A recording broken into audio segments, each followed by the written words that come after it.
बिस्मिल्लाहिर्रहमानिर्रहीम। Okay students, कल हमने प्लास्टिड स्टार्ट किए थे। प्लास्टिड की 3 टाइप्स थे हमारे पास, क्लोरोप्लास्ट, ल्यूकोप्लास्ट और क्रोमोप्लास्ट।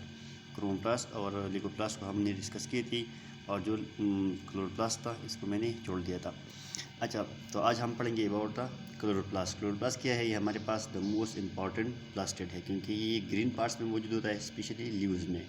प्लांट्स की जितने भी ग्रीन पार्ट्स होते हैं उनमें क्लोरोप्लास्ट होता है और ये ग्रीन कलर जो है ये क्लोरोप्लास्ट की वजह से है। तो इसका मतलब ये हो गया कि chloroplast give green colour to the plants. जहाँ पे फोटोसिंथेसिस होता है, खासकर लीव्स में फोटोसिंथेसिस होता है और फोटोसिंथेसिस जो है ये जो क्लोरोप्लास्ट की वजह से होता है। अच्छा, अब स्ट्रक्चर ऑफ क्लोरोप्लास्ट, ये आपके एग्जाम पॉइंट ऑफ व्यू से भी बहुत इंपॉर्टेंट है। एग्जाम में भी आता है discuss the structure of chloroplast, तो इसलिए इसको मैंने डिटेल में पढ़ने के लिए छोड़ दिया था। अब स्ट्रक्चर क्या है? इसकी 3 मेजर पार्ट्स है। एक है डबल मेम्ब्रेन, दूसरा है इसका ग्रेना और तीसरा जो है इसका स्ट्रोमा है। ये 3 पार्ट्स है।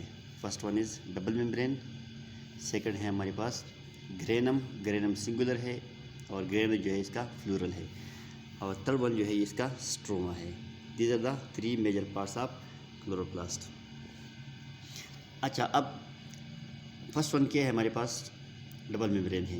क्लोरोप्लास्ट की 2 मेम्ब्रेन होती है। ये डबल मेम्ब्रेन बॉन्डेड ऑर्गेनेली है। फॉर एग्जांपल यहाँ पे नीचे मैंने डायग्राम में डिस्कस किया हुआ है, ये आउटर मेम्ब्रेन है और ये क्या है? इनर मेम्ब्रेन है। ये 2 मेम्ब्रेन है, this called outer double membrane. इसका जो आउटर मेम्ब्रेन है ये बिल्कुल स्मूथ है, ये ऊपर वाला क्या है? ये बिल्कुल स्मूथ है, ठीक है।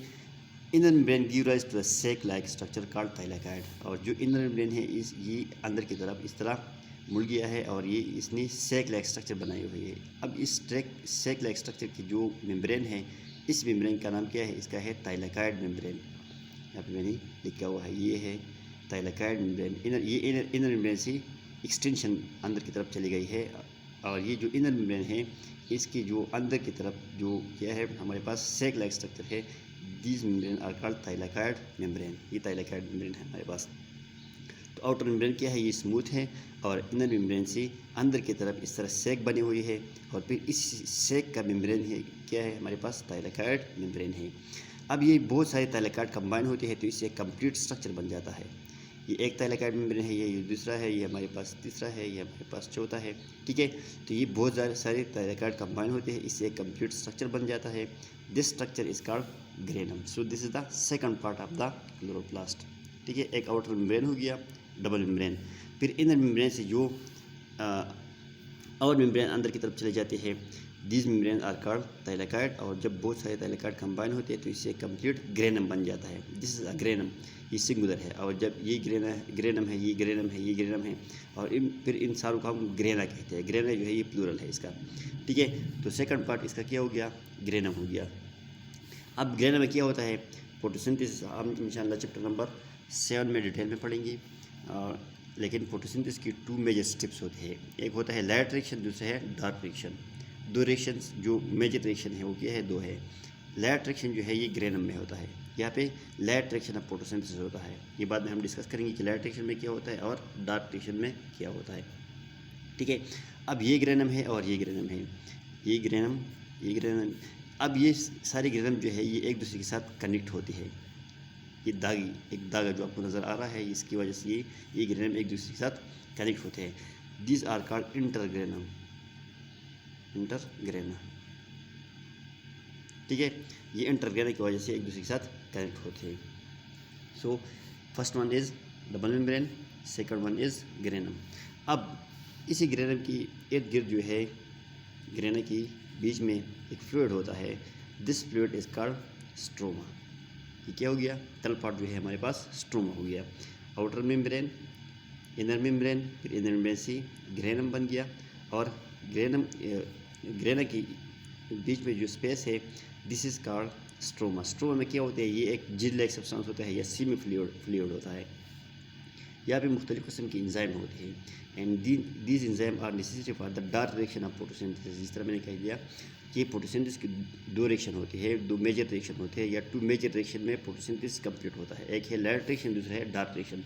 तो लाइट टिश्यू ग्रेनम में होता है और डार्क टिश्यू जो है ये स्ट्रोमा में होता है।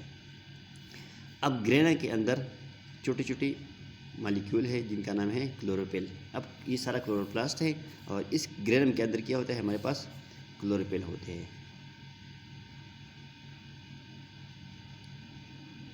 तो आपको समझ आया होगा कि क्लोरोफिल और क्लोरोप्लास्ट में क्या फ़र्क है। ये सारा स्ट्रक्चर हमारे पास क्या है, क्लोरोप्लास्ट है, इसके अंदर ग्रेना है और ग्रेना के अंदर क्या है, हमारे पास क्लोरोफिल है। फिर लाइट रिएक्शन जो होता है वो ग्रेनम में होता है और फिर जो डार्क रिएक्शन है वो हमारे पास स्ट्रोमा में होता है। This is the complete structure of chloroplast की 3 मेजर पार्ट्स है, डबल मेम्ब्रेन, फिर ग्रेनम और फिर जो है स्ट्रोमा। ग्रेनम में लाइट रिएक्शन होता है और स्ट्रोमा में जो है हमारे पास डार्क रिएक्शन होता है। इसके बाद हमारा जो नेक्स्ट टॉपिक है सेल ऑर्गेनेली में वो है साइटोस्केलेटन। जिस तरह हमारी बॉडी के अंदर स्केलेटन होता है और हमारी बॉडी को एक फ्रेमवर्क प्रोवाइड कर लेते हैं, हमारी बॉडी को स्ट्रेंथ देता है, तो इस तरह सेल के अंदर भी एक स्केलेटन होता है जो प्रोटीन से बने होते हैं। एक हमारे पास फिलामेंट है और दूसरा है ट्यूब्यूल्स। ये दागों की तरह होते हैं या स्मॉल थ्रेड लाइक स्ट्रक्चर होते हैं जो सेल के साइटोप्लाज्म में डिस्पर्स हो गए हैं, डिस्पर्स इन द साइटोप्लाज्म। अब इसके 2 टाइप्स है, एक है माइक्रोफिलामेंट और दूसरा है माइक्रोट्यूब्यूल। माइक्रोट्यूब्यूल जो है ये हमारे पास ट्यूबुलिन प्रोटीन से बने होते हैं। Microtubule are form from the tubulin protein, ठीक है। और इसका जो फंक्शन है हमारे पास ये these are used by the cell to hold their shape. मतलब सेल अपनी शेप को मेंटेन रखता है और मेंटेन रखने के लिए सेल को माइक्रोट्यूब्यूल की ज़रूरत होती है। मतलब माइक्रोट्यूब्यूल के ज़रिए सेल अपनी शेप को मेंटेन रखता है। इसके अलावा माइक्रोट्यूब्यूल जो है हमारे पास सीलिया और फ्लैजिला भी बनाती है। सीलिया और फ्लैजिला क्या है, हमारे पास जो यूनिसेलुलर ऑर्गेनिज्म है, फॉर एग्जांपल हमारे पास पैरामीशियम है, तो पैरामीशियम जब मूवमेंट कर लेता है तो एक जगह से दूसरी जगह चला जाता है, तो इसके ऊपर छोटे छोटे हेयर लाइक स्ट्रक्चर होते हैं and these hair like structure are called cilia. और इसी तरह फ्लैजिला भी कुछ यूनिसेलुलर ऑर्गेनिज्म में होते हैं। फॉर एग्जांपल हमारे पास यूग्लिना है, तो यूग्लिना में भी हेयर लाइक स्ट्रक्चर होते हैं जिनका नाम है फ्लैजिला। अब फ्लैजिला और सीलिया में क्या फ़र्क है, सीलिया साइज़ में छोटे होते हैं और नंबर में ज़्यादा होते हैं। फ्लैजिला जो है ये फ्यू इन नंबर होती है, मतलब एज़ कम्पेयर टू सीलिया, और लार्जर होती है। फॉर एग्जांपल ये हमारे पास एक पैरामीशियम है, पैरामीशियम की बॉडी है, इसके ऊपर छोटी छोटी हेयर लाइक स्ट्रक्चर होते हैं and these hair like structure are called cilia. इन सीलिया के थ्रू ये एक जगह से दूसरी जगह जा सकती है, मूवमेंट इज कॉल्ड सीलिया, ठीक है। इस तरह अगर हम यूग्लिना की बात कर ले तो यूग्लिना के ऊपर भी इस तरह छोटी छोटी हेयर लाइक स्ट्रक्चर होती है, ठीक है। दीज आर कॉल्ड फ्लैजिला, ठीक है। अब फ्लैजिला क्या है, साइज़ में बड़े हैं और नंबर में कम है। सीलिया साइज़ में छोटे हैं और नंबर में क्या है, ज़्यादा है। दिस इज कॉल्ड, ये हमारे पास पैरामीशियम हो गया, ये हमारे पास यूग्लिना हो गया, ठीक है। ये दोनों यूनिसेलुलर ऑर्गेनिज्म है। अच्छा, तो मतलब ये है कि हमारे पास ये भी सीलिया है या फ्लैजिला है, ये सीलिया है और ये फ्लैजिला है, ये दोनों भी हमारे पास माइक्रोट्यूब्यूल से बने होते हैं। इसके अलावा इसका एक इम्पॉर्टेंट रूल जो है वो सेल डिवीजन में भी है। सेल डिवीजन हम चैप्टर नंबर 5 में इंशाल्लाह डिटेल में पढ़ेंगे। माइक्रोट्यूब्यूल्स जो है इनका एक इम्पॉर्टेंट रूल सेल डिवीजन में भी है। एक सेल से 2 बनते हैं, 2 से 4 बनते हैं, this is called cell division, ठीक है। तो सेल डिवीजन में भी इसका एक इम्पॉर्टेंट रूल है। जो दूसरा हमारे पास नेटवर्क है वो क्या है, वो माइक्रोफिलामेंट से बना होता है। ये बेसिकली एक्टिन प्रोटीन से बने होते हैं। ये जो माइक्रोट्यूब्यूल है ये ट्यूबुलिन प्रोटीन से बने होते हैं और माइक्रोफिलामेंट जो है ये हमारे पास एक्टिन प्रोटीन से बने होते हैं। इसका रोल क्या है, इसी की वजह से सेल अपनी शेप को मेंटेन रखता है और इसी की वजह से सेल अपनी शेप को चेंज करा लेते हैं, ठीक है। सेल अगर चाहता है कि मैं अपनी शेप को चेंज कर दूँ फूड की वजह से या लोकोमोशन की वजह से, तो सेल यूज़ माइक्रोफिलामेंट। इसके अलावा सेल मोटिलिटी में भी इसका इम्पॉर्टेंट रोल है।